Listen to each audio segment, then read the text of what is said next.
Hello, my name is Brittany Reed, and today we're going to be discussing case analysis number 2, BMG Rights Management versus Cox Enterprises, Inc. In 2015, BMG Rights Management, a successful worldwide music publisher, brought suit against internet service provider Cox Communications, claiming Cox was secondarily liable for corporate copyright infringement committed by Cox's subscribers. The following presentation will discuss the background of both companies, the case details, including each party's arguments, the court rulings, and the lasting effects this case had on the ISP industry. The complainant for this case was BMG Rights Management, a privately owned music publisher that was founded in 2008. In present day, BMG is the fourth largest music company in the world, holding copyright on over 30 million songs, and in 2024, they had a reported revenue of $1.1 billion. The defendant for this case was Cox Communications, a subsidiary of Cox Enterprises. They offer services such as internet, mobile phone, and cable to over 7 million customers in 30 different states.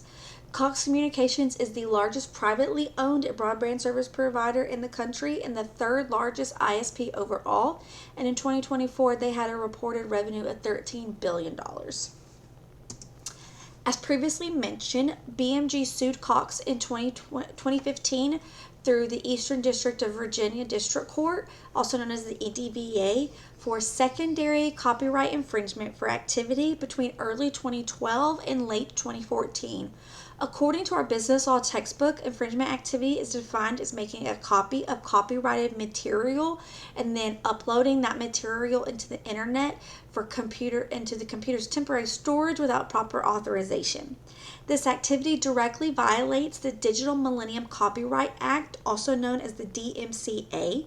In 1998, the DMCA was signed into law by Congress to fortify protections for copyrighted material that was now being able to be accessed and distributed digitally. Subsection C of the DMCA has a condition that an ISP must have no knowledge of the infringing material and specifies that as soon as they do become aware, they must disable a user's access and have no direct financial benefit. Included in that section of Section 512 of the DMCA are requirements for ISPs to develop their own internal policies for handling repeat offenders up to and including termination. Companies who can show proper implementation of such policies qualify for what is known as safe harbor under the DMCA, negating their liability. Another technological advancement that affected this case was the development of peer-to-peer file sharing software that allowed media to be transferred over the internet instead of between central servers. BMG claimed that Cox met the standards for vicarious infringement because Cox was turning a blind eye to the infringing activity committed by their subscribers through to the P2P site BitTorrent.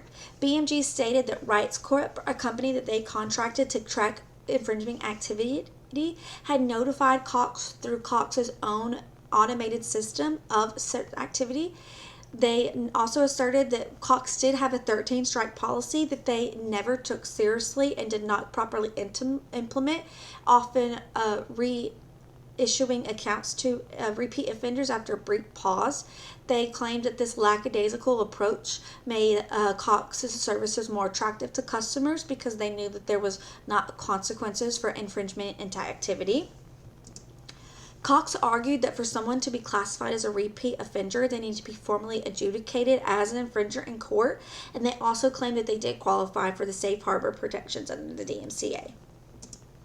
Their first court appearance through the EDVA ruled in summary judgment that Cox was not liable for vicarious infringement, but did meet the standards for willful contributory infringement and awarded BMG $25 million in damages.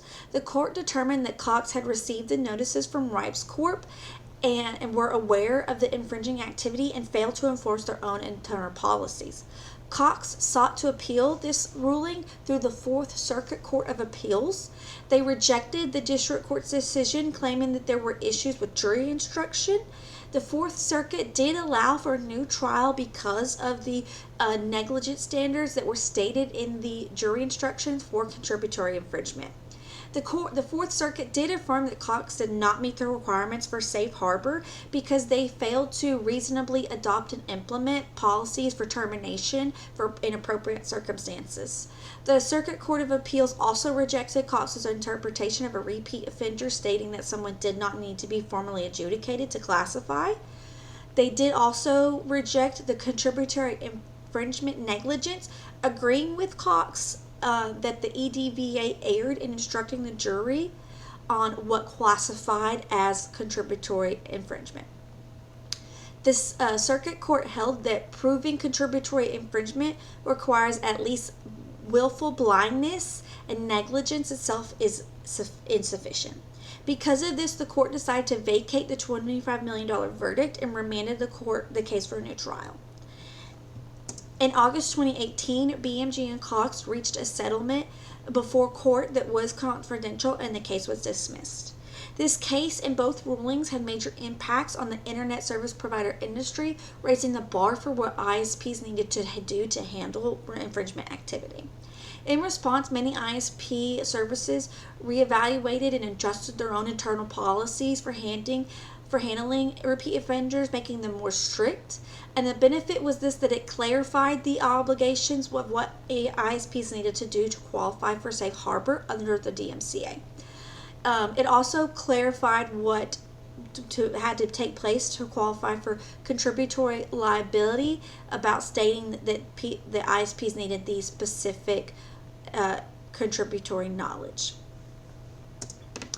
As someone who admittedly has used BitTorrent specifically and other P2P applications from time to time in my youth, I was completely unaware of the specific laws and complexities of situations in this kind of activity. Back then, I was more worried about downloading music my parents did not approve of, and did not know that we were probably one more strike away from Comcast turning off our internet. I do agree with the decision of the EDVA that Cox was completely aware of the illegal activity, and they had received the notices from Corp, and they did willfully turn a blind eye, and they should have been held liable for contributory infringement. I disagree with the circuit court negating the ruling, but in the end, BMG got what they wanted, what they felt was their proper compensation, since they did settle outside of court. Even though both companies are successful in their respective fields, I do see this as a bit of a David and Goliath situation, being that BMG was only founded 4 years prior to the start of what was claimed as the infringing activity in 2008, and Cox Communications was a very popular service provider at the time. Thank you for your attention during this presentation. I hope that it showed my understanding of the material.